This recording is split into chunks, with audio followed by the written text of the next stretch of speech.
Há algo muito grave e sério acontecendo na área da educação para além do que vimos no ano passado, que está afetando universidades, Cefetes, institutos federais. Eu vou tentar explicar. Há muitos termos técnicos, mas é necessário que a gente entenda o que está acontecendo. Vocês se lembram que no ano passado houve um movimento grande nas ruas pela educação? O que estava em jogo naquele momento? O Ministério da Educação havia bloqueado, no final de abril de 2019, uma parte do orçamento das universidades e dos institutos federais de ensino. O corte, segundo o governo, foi aplicado sobre gastos não obrigatórios, os ditos discricionários, como água, luz, terceirizados, equipamentos e realização de pesquisa, por exemplo. Despesas obrigatórias, como pagamento de salários e aposentadorias, não seriam afetadas, disseram eles. Eu não vou aqui nem discutir como as universidades podem funcionar sem água e luz. Vamos para frente que a gente tem muita coisa a dizer. Bom, vamos entender um pouco sobre o orçamento 2020 enviado ao Congresso. Ele foi dividido em duas partes. A primeira, que está garantida pelas receitas estimadas. E a segunda, que está condicionada à aprovação de crédito suplementar pelo Congresso. Existe algo chamado de Lei Orçamentária Anual, que define a origem, o montante e o destino dos recursos a serem gastos no país. Assim, a Lei Orçamentária Anual ela fixa um valor como teto para as despesas que poderão ser executadas pelo governo. Há algo também nessa história, chamado crédito suplementar, que é o crédito adicional destinado ao reforço de dotação já existente no orçamento. Mais uma coisa que precisamos entender é a regra de ouro. A regra de ouro ela é um dispositivo constitucional que proíbe o endividamento para honrar despesas de custeio e de pessoal, a não ser que a maioria absoluta do Congresso Nacional autorize o crédito suplementar.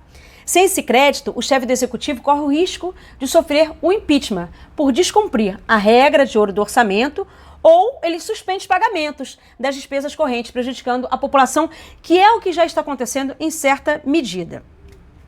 Vamos lembrar também, para entender todo esse caos, do teto dos gastos, que foi um rígido mecanismo de controle de gastos primários do governo. Foi determinado ali que a partir de 2018 as despesas federais só poderiam aumentar de acordo com a inflação acumulada conforme o Índice Nacional de Preços ao Consumidor Amplo. É importante saber, dentro desse contexto, que o governo quer aprovar a PEC de emergência fiscal, que prevê a possibilidade de corte dos salários e aposentadorias, bem como a redução da jornada de todos os servidores federais, dentre eles professores e técnicos, para a redução dos gastos obrigatórios de pessoal, a fim de cumprir a regra de ouro. Tudo isso posto e colocado, vamos lá. Lembra que eu falei que a Lei Orçamentária Anual fixa o teto das despesas e que o orçamento foi dividido em duas partes? A primeira, que está garantida pelas receitas estimadas, e a segunda, que está condicionada à aprovação de crédito suplementar pelo Congresso? Então, a grande diferença para este ano, além dos cortes, é que a votação do crédito suplementar foi empurrada para agosto. Porém, vejam, as universidades e institutos têm necessidade de pagar pessoal imediatamente, porque o orçamento que entrou não dá conta. Então, a despesa chamada despesa obrigatória não está sendo coberta pelo orçamento. No dia 10 de fevereiro, o Ministério da Economia emitiu um ofício que dizia que os concursos para docentes e técnicos não estavam proibidos, mas alertava, grosso modo, que os aprovados não seriam contratados devido ao limite da despesa com a folha de pagamento imposto pela Lei Orçamentária Anual e a regra de ouro.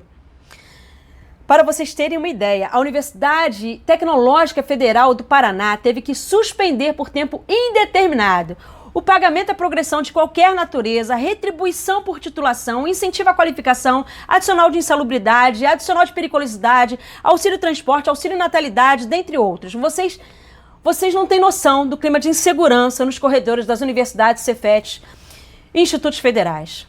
É uma tremenda irresponsabilidade incluir salários como crédito suplementar. Mas o governo não vai levar para o Congresso isso porque a prioridade é a PEC emergencial. Guedes já sinalizou que quer acabar com a vinculação orçamentária prevista na Constituição. Ele quer um orçamento 100% total flex para fazer o que banqueiro entende: lucro para os ricos e arroxo para os mais pobres. No ano passado, eles cortaram os gastos discricionários, como eu já disse, e fizemos um tsunami da educação. Neste ano, para vocês entenderem o tamanho da desgraça, estão sendo cortados gastos obrigatórios, como salários Isso viola os nossos direitos garantidos na Constituição Federal Brasileira de 88 e na legislação em vigor, atacando frontalmente a educação e o serviço público no Brasil. Todas as saídas apontadas por esse governo não são no sentido de fortalecer o setor público e a soberania nacional, muito pelo contrário. A saída que eles buscam é o futurice, é o desmonte das estatais e das carreiras dos servidores públicos, ou seja, a solução deles é política ideológica e não somente técnico-administrativa, como eles alegam. É lamentável ter um governo que, de forma sistemática, tenta nos fragilizar, nos ofendendo com o intuito de colocar a sociedade contra nós. Nós vamos responder, mais uma vez, mobilizados, com maturidade e firmeza, reafirmando os nossos compromissos com a sociedade que nos sustenta, como sempre fizemos. Iniciamos o mês de fevereiro com a greve histórica dos petroleiros, dos trabalhadores da Casa da Moeda, Serpro e Dataprev, paralisação dos caminhoneiros em Santos e a sinalização de greve nos Correios. Os trabalhadores das redes estaduais e municipais de educação também estão se organizando para uma grande greve. Sentir um caldeirão em ebulição? Nós precisamos somar a essa luta para reverter as perdas orçamentárias das instituições federais de ensino, barrar a PEC emergencial e revogar o teto de gastos. Nós, servidores públicos, precisamos pressionar os parlamentares neste ano eleitoral e dialogar com a população. Afinal, o povo vai ser prejudicado com a piora na qualidade desses serviços. A atual conjuntura de brutais ataques exige de nós muita unidade, ainda mais resistência e apoio de toda a comunidade. As instituições federais de ensino brasileiras sempre foram e vão continuar sendo espaços de muita resistência.